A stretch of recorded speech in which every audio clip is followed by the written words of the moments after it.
how to update Nvidia drivers in Windows 11.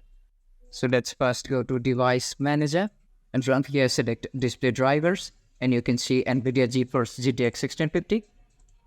And I'm going to right click it and click on Update Driver, and I will search automatically for drivers. If it is updated automatically, it's fine. The next method is to download Nvidia GeForce Experience. If you have Nvidia GeForce Experience, you can simply go to the app, and from here you can update the latest version of graphics.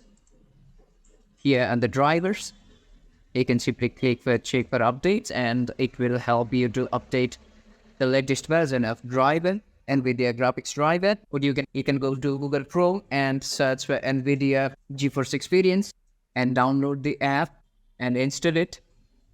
And from here you would be able to update Nvidia drivers.